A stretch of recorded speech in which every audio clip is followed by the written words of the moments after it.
How many people have seen the movie Sideways? There was one key casualty out of Sideways, and that was Merlot. But there was also a champion that evolved out of Sideways, and that was Pinot Noir. Pinot, it is most probably one of the more difficult grapes to grow, and it is a very delicate wine, age-worthy in the right circumstances, and very food-friendly. Today I'm going to break down a New Zealand Pinot Noir, so stay tuned.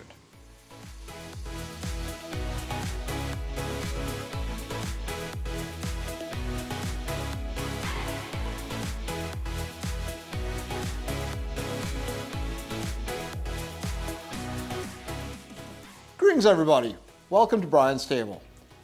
I'm Brian Singh, and today we're going to break down the 2022 Paper Road Pinot Noir. And this wine is from the Wairarapa region of New Zealand. The Wairarapa region, it is on the south part of the North Island. So it's the converse of Marlborough if you watch my Oyster Bay video. This is a very interesting region because the first region that got attention for its Pinot Noir in New Zealand was the Central Otago region, which is in the deep south of the South Island. It's most probably one of the most southerly wine growing regions in the world. But this area, north of Wellington and south of Hawke's Bay, which is also which is the third largest growing region within in New Zealand, we have the Wairarapa.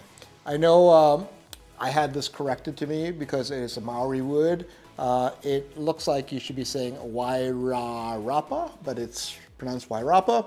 And this is a beautiful area. A lot of little wineries have cropped up over the time, and it has a history of providing a lot juice to a lot of the main winemakers in Hawke's Bay and Marlborough, where they did release their own version of their own Wairarapa type Pinot Noir. But why am I choosing a New Zealand Pinot Noir to break down in this particular tasting? One, New Zealand Pinot Noir is great. But more importantly, what's going on with climate change? There's a lot of regions in this world which have grown spectacular Pinot Noir, which are being challenged. One area that I recall, and this was back about 20 years ago, the Mornington Peninsula in Australia, which is just south of Melbourne. They were doing they were making some spectacular Pinot Noir. And I had the opportunity to visit the region in 2017. And my assessment was this region is not making Pinot Noir anymore. The Pinot, it was forced ripe, it was very green to the palate, and there was a lot of makeup to try and bring it back to life.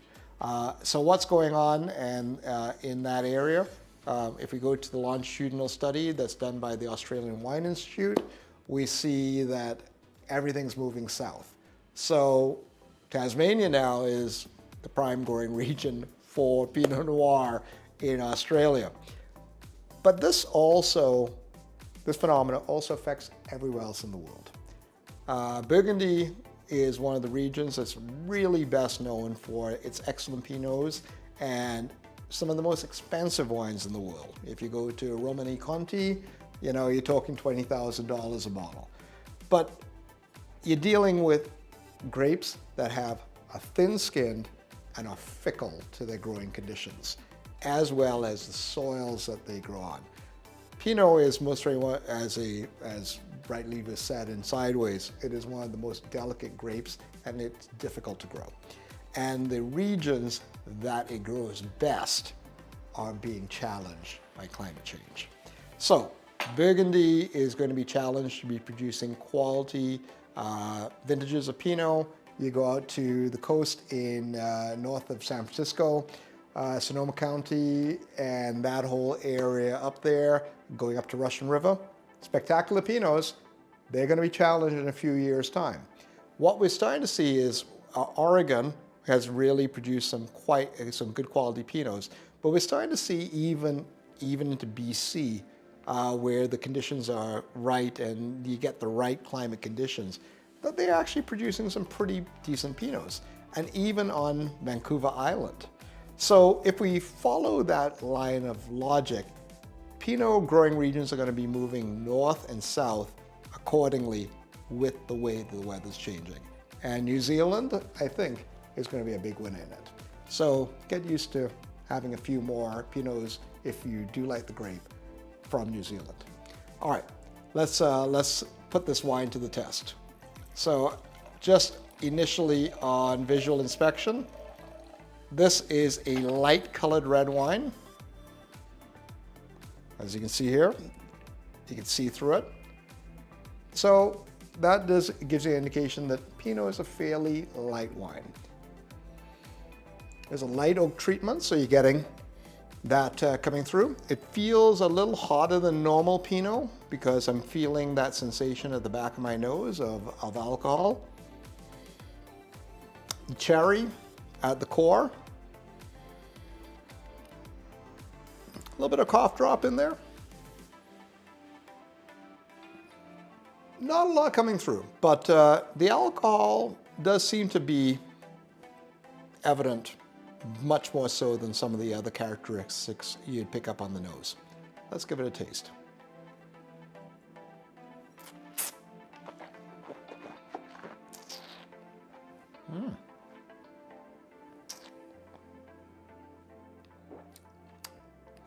Wow. I'm smiling. This is a good wine. A really good wine.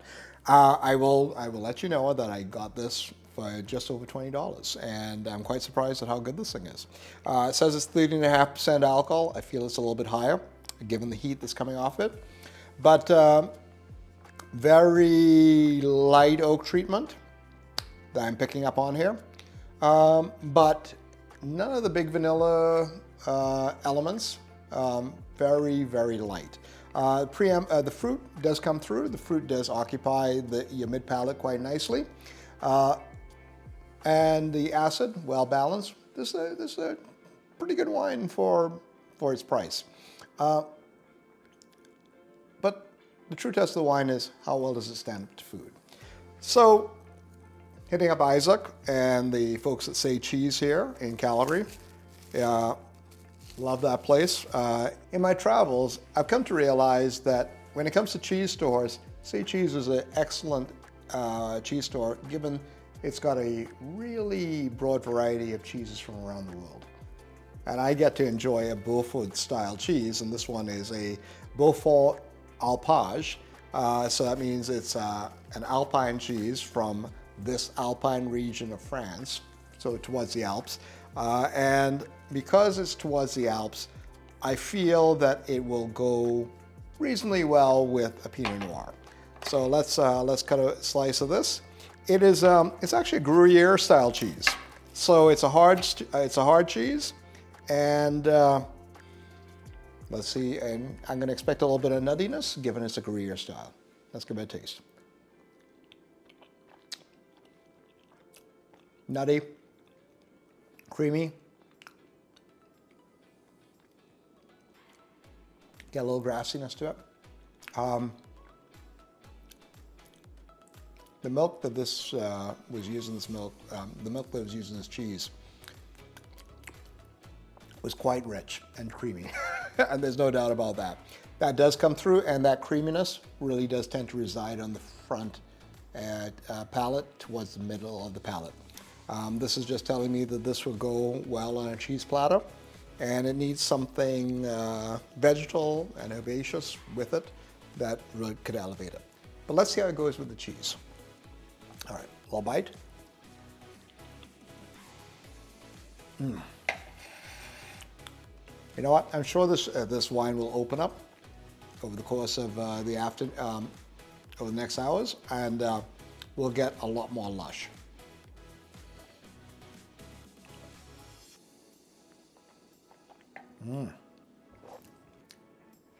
That's really good.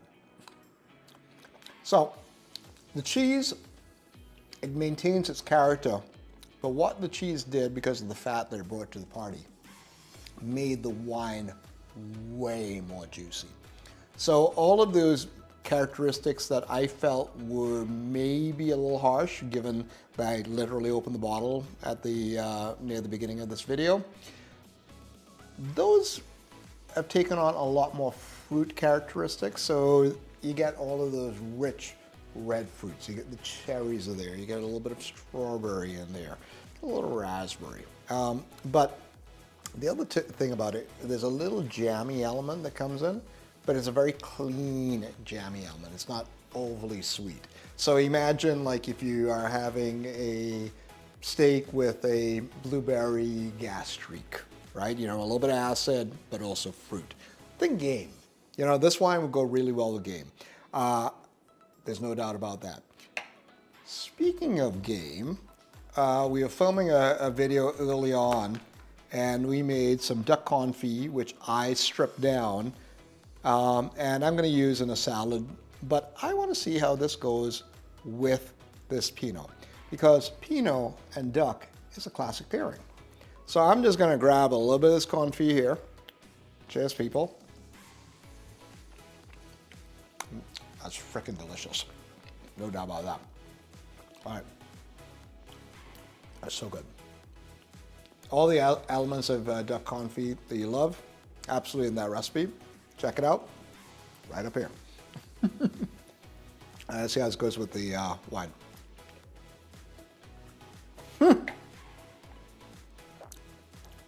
Okay.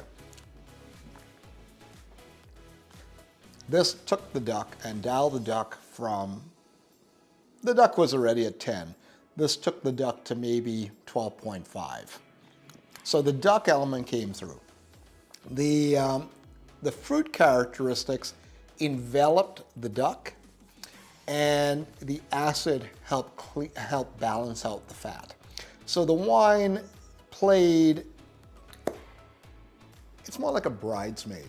Has a very important role at the wedding, has to be there all the way along, but at the end, it's not there to marry the groom. It's there to help the bride do the job. All right, so think about this wine in the context of pairing with duck, this specific duck confit, as one where, hey, I'm gonna get you down the aisle and you're just gonna have the time of your life after that. That's what this wine does for that duck. Goes well with hard cheeses, but also think about regional cheeses that would go with a Pinot Noir.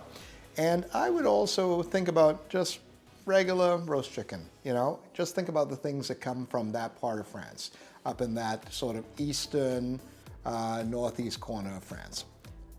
Okay, folks, I really hope that you go out there, give Paper Road a go if you find it. If not, go out there, try a few of the New Zealand Pinot Noirs.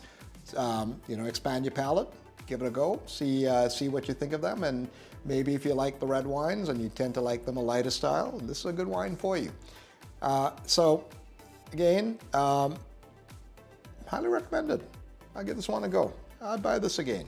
And for the money, I think well worth it. All right, folks. Thanks again for watching. I really appreciate the time that you spent with me and the time that you spent watching my videos. I appreciate the support that you give me, and it provides me a lot of energy to keep going and keep creating new content for you. If you like what you're seeing, please hit the like button and please subscribe. It really helps me understand how to improve the channel, improve my content, as well as understand a little bit more about my audience and what their particular wants and desires are, and for helping me create a provocative and interesting channel that is the content that you want to watch. Okay. Again, go out, try a few Pinot Noirs and see how they've changed. If you want to do a vertical, try that out too, because again, you can taste how climate is affecting the winemaking style. Again, there's a lot that you can learn about what's going on the planet by the wine that we're making. And Pinot Noir, because of its delicate nature, it reveals all. All right, enjoy it. Have a Pinot Noir. Give one a go from New Zealand. Taste the world. You're gonna enjoy it.